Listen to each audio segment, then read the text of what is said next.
श्री नरेश मस्कन जी। धन्यवाद अध्यक्ष महोदय। मैं सबसे पहले महत्वपूर्ण विधेयक को लाने के लिए पंतप्रधान श्री नरेंद्र मोदी जी और सरकार को धन्यवाद देता हूं। The readjustment of representation of scheduled tribes in assembly constitutions of the state of Goa bill 2024 एक ऐतिहासिक कदम है। ये विधेयक को हमारी पार्टी शिवसेना और हमारे मुख्य नेता एकनाथ शिंदे जी की ओर से मैं समर्थन देने के लिए यहाँ खड़ा हूँ। यह विधेयक गोवा विधानसभा में शेड्यूल्ड ट्राइब्स को प्रतिनिधित्व का अधिकार देता है। दशकों से ये समुदाय उपेक्षित था, लेकिन अब सरकार के इस कदम से उन्हें न्याय और सम्मान मिलेगा।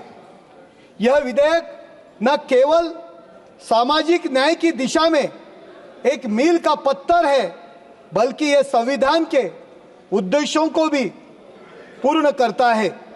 हमारा देश आदिवासी समाज की उन्नति और सशक्तिकरण के लिए सुनियोजित योजनाओं और ठोस नीतियों के माध्यम से आगे बढ़ रहा है।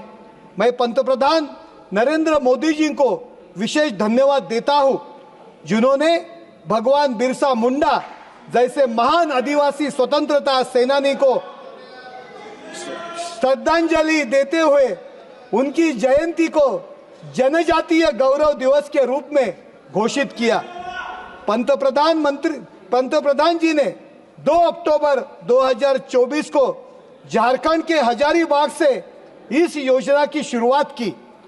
79,150 करोड़ के इस प्रोग्राम के तहत 63,000 से अधिक जनजातीय गांवों में से स्वास्थ्य, शिक्षा और आजीविका के अवसर बढ़ाए जाएंगे।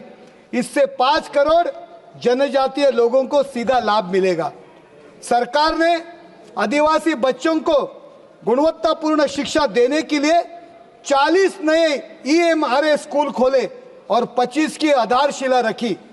2,800 करोड़ की लागत से बने ये स्कूल नोएडा विश्वविद्यालय के समकक्ष है, जहां स्थानीय कला, संस्कृति और खेल को बढ़ावा मिलता है। प्रधानमंत्री जनजातीय आदिवासी न्याय महाअभियान इस योजना के तहत सड़क कनेक्टिविटी, आंगनवाड़ी सेंटर्स और स्कूल हॉस्टल बनाए जा रहे हैं। PVTJ परिवारों के लिए 75,800 से अधिक घरों में बिजली पहुंचाई जा रही है। 500 आंगनवाड़ी केंद्र शुरू की गए हैं और महाराष्ट्र में भी सभी काम हो रहा है। इससे पहले एक हमारे महाराष्ट्र के नेता ने बोली कि आदिवासी लोगों के लिए, शेड्यूल्ड ट्राइब्स कम्युनिटी के लिए हम लोगों ने ये किया, हम लोगों ने ये वो किया।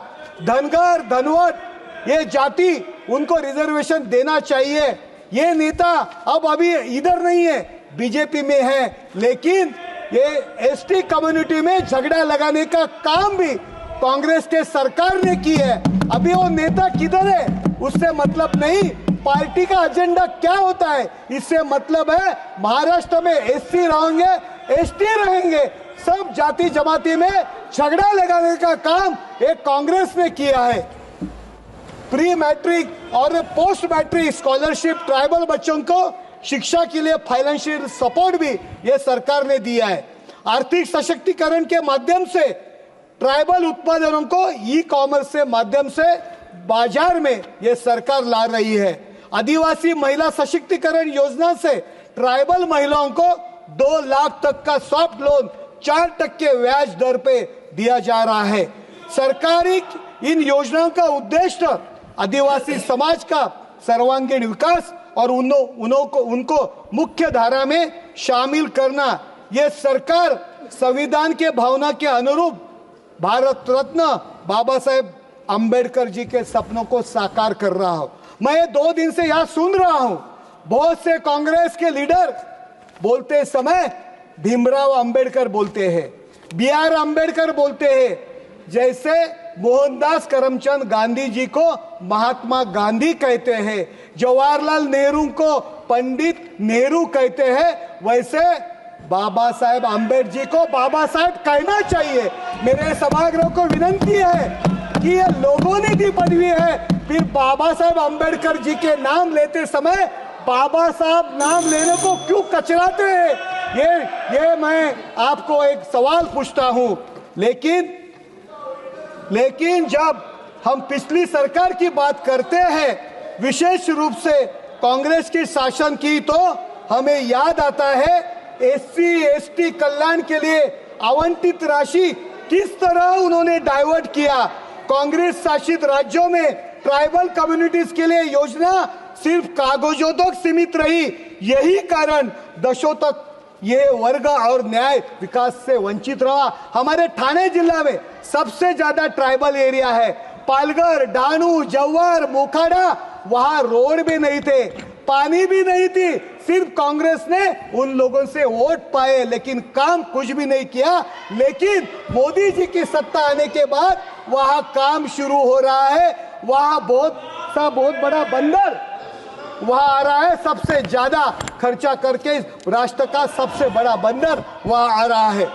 हमारे संविधान के अनुच्छेद से 244 और 275 के तहत जनजातीय समाज को विशेष अधिकार संसाधन सुनिश्चित किया है।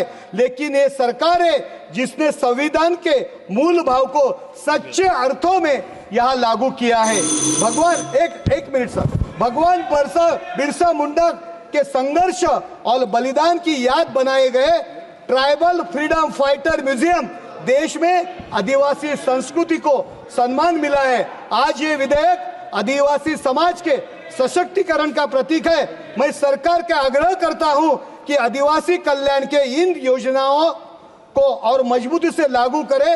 मैं विपक्ष से अपील करता हूं कि वे संकीर्ण राजनीति के ऊपर से उठकर देश के जनजातीय समाज के हित में कार्य करें। धन्यवाद अध्यक्ष जी महोदय। एबीपी माझा, उघडा डोळे बघा नीट।